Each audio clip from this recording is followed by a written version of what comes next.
Oh yes, that'll do.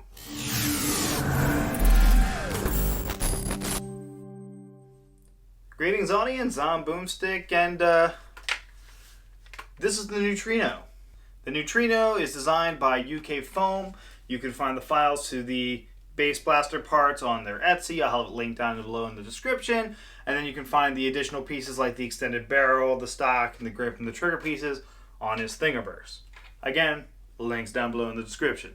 The Neutrino is an HBA blaster that utilizes a super core or sniper core when they eventually become available. And it'll use whatever threaded barrel you have. I currently have the Spectre barrel in there right now, which is very nice.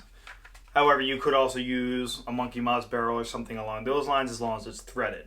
This blaster is built for talons, so pretty much if you have talons or 3D printed talons or something of that nature, it'll work in here. I'm currently running an AccuRatio scar barrel on the end, although I really want to get the Spectre scar barrel, which I'm hoping to get in the near future.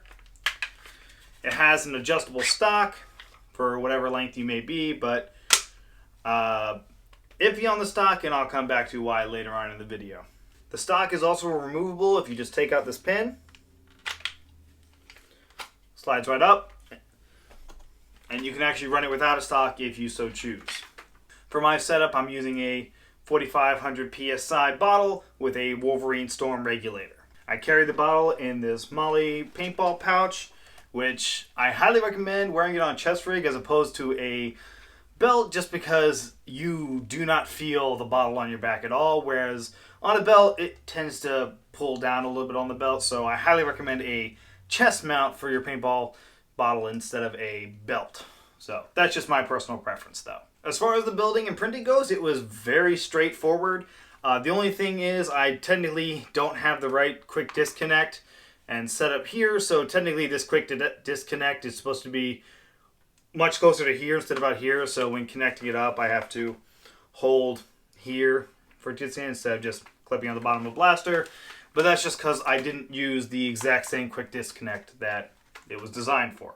Still works beautifully. The shell itself is actually completely toolless. It's held together by these worker rails and some magnets on the inside here that hold the whole shell together, which is nice, but it also means that this grip can kind of shift around a little bit on you if you're gripping it around. It's not bad, but it's just minor complaint. I will also say to print this, you are going to need a large print bed. In between my hands is basically all one piece in two sides. The blaster is two halves here, and the extended barrel is two halves here, along with the stock. It's very few parts for this blaster. For putting it together, honestly, it's probably one of the easiest HBA builds out there, if you have the right size print bed. For some reason, HBA builds just tend to be large print bed only. Now for the worker rails, I will say that I had to cut them down to the right length. I only have one rail on here that's not cut, and it's this one right here.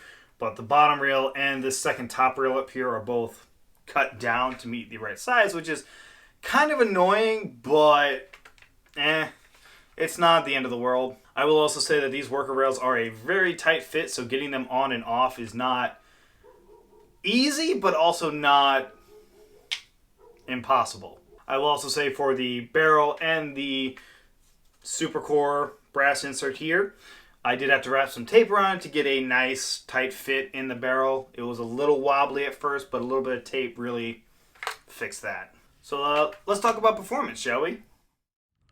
At a couple of events, I was able to both personally test it and lend it to a few others. We all came to the same agreement that the blaster was fantastic, but had some issues. The blaster was set to 40 PSI for the 200 FPS rounds and 80 PSI for the 300 FPS rounds. At 300 FPS, most of the worker darts I fired ended up losing their heads. I'm definitely going to be sticking with AF Pro darts for the 300 FPS rounds from now on. The blaster also takes a little bit of getting used to, especially with the trigger pull.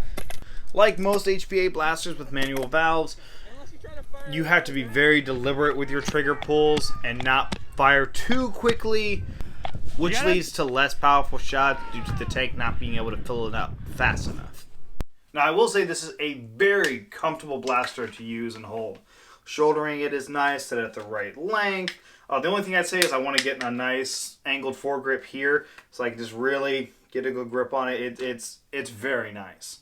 And I really love using this out on the field. I really only have a handful of complaints, one of which is this trigger right here. It's a little wobbly, and from time to time, it'll actually go to the side of the trigger here and get stuck, which is annoying. It's not hard to fix, just pull it back forward, but if you're rapidly firing and it slips on the other side, it's going to take you a second, and that could be the difference between a hit and getting tagged yourself. My other complaint is with this stock. As you can see now, a bit wobbly. There's 5 points of holding onto this stock. There's 4 little nubs on the inside here, and then the 1 pin.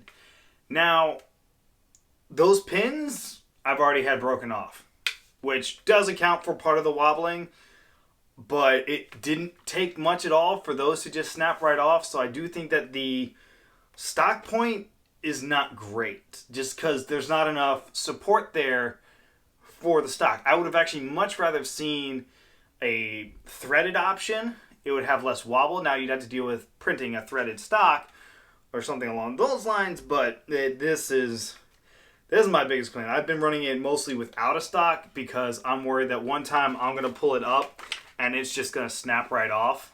This is my second buffer tube because this took a small fall and the front piece just broke completely off.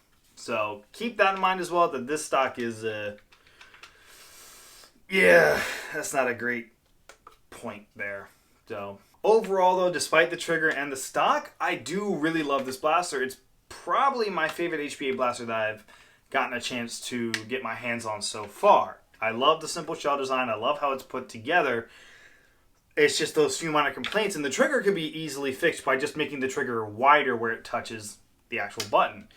The stock might make a little bit more time to fix that.